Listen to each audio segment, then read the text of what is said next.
wax naa ko tantôt ma ngay intensifié wu fële ca Touba marabu yee commerçant yi képp koo xamante ni Khadim daan na jàpp ci sa liggéey yaa ngi sàkku ci nguur gi wala ci justice ñu am clémence ci moom premièrement mais li ci gën a am solo mooy dafa nekkoon benn maillon bu indéfectible ci màggal gi te ñu ngi jëm ci màggal concernant dédouanement génnee ay marchandises ak yu ni mel fële ci Touba jot na nag vraiment ñu bàyyi Khadim mu ñibbi këram. waaw xam nga. Xaadim au-delà de màggal aussi xam nga dañuy soxla courant. te gis nañ fan yi mbiri courant bi ni mu demee te Xaadim nag foofu il était incontournable parce que produit bi lu ci bari moom moo ko daan indi ci réew mi lii mu jox ko SAR lii mu jox ko Senelec coow li sax daanaka fa la jóge woon ak bateau yu ñu doon wax ne déclaré wu ko alors que bi ñu demee ba ci biir gis nañ ne déclaré na ko. di jaaxal nit ñi nag mooy après bi loolu amee yépp lan moo ko fa téye boobu ak léegi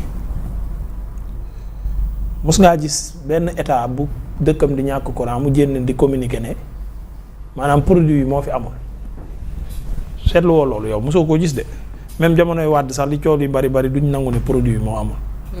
te produit bi moo yor courant bi léegi état yëpp wala Senelec wala ku mu mënti doon su courant amul daan la panne technique la défaillance la. fekk produit yi moo amut. produit courant ak produit de. waaw produit bi jaar bi fi voilà tamit jóge sa ñëw ñu exporté ko Xaadim ba moo ko doon indi. moom aussi actionnaire la woon SAR. donc ñoom ñoo koy indi rafetlu ko jox ko Senelec donc moom la daan indi di ko jaay souvent donc produit boobu noonu la ca ëpp jënd ko dafa metti il faut nga daan am ku mel ni Xaadim ba mu mën la ko jox nga liggéey Senelec fayee ko ñoom moomoo siine ñu dajale fay ko. léegi nag boo ko mënatul jëndi dafay indi ay dysfonctionnement ci courant bi.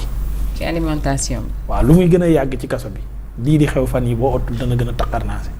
mbaa du moo xam produit ba. waaw xam na yoon wi xam na nuñ koy defee nañ ko bàyyi mu génn comme boobu ba léegi mënuñoo wax ne lii ak lii lañ koy toppee. surtout que kiñ ko accusé moom fay na ba dem tubaab ba.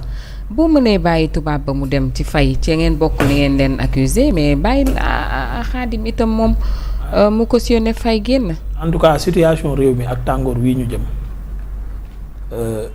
ak économiquement ni ñu bëggee redresser waat taxawaat on a besoin de tous ces champions là donc moom surtout ci secteur bi mu nekk muy énergie dañ koo soxla bu baax a baax et jàpp naa ne dinañ baral jéego yi.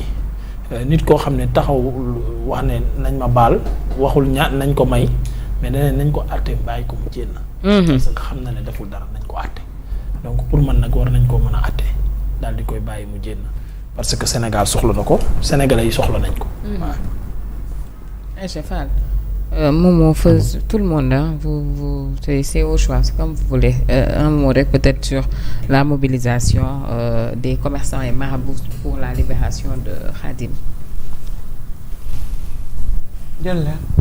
waaw bon écoute mooy li ñuy faral di wax fii souvent avec les hommes d'affaires des gens comme Khadim Ba des gens comme eux qui sont en prison qui croupissent en prison pendant 20 mois plutôt 20 mois c'est vraiment anormal parce que tey man mënuma comprendre nga jàpp nit ki bon sur des accusations yu nga xamante ni saa waay amul bopp amul génn nga téye ko ci kaso bi di dem di wuti leneen lu nga xamante ni peut-être loolu nga koy jàppee wala boog ñu dem ba gis ne moom lañ ko doon jàppee fi mu toll nii amatul dara lu dëgër lu nga xamante ni war na mën a tax mu nekk ci kaso bi ñu téye ko ba tey loolu moo dal Khadim Ba loolu moo dal Mouhamadan Sarr loolu moo dal Maodo Malick Mbaye mii ci kaso bi amul c'est-à-dire ñoom ñi nekk ci kaso bi noonu amul kenn koo xamante ni danañ la wax ne la lii moo tax ñu téye ko ci kaso bi nii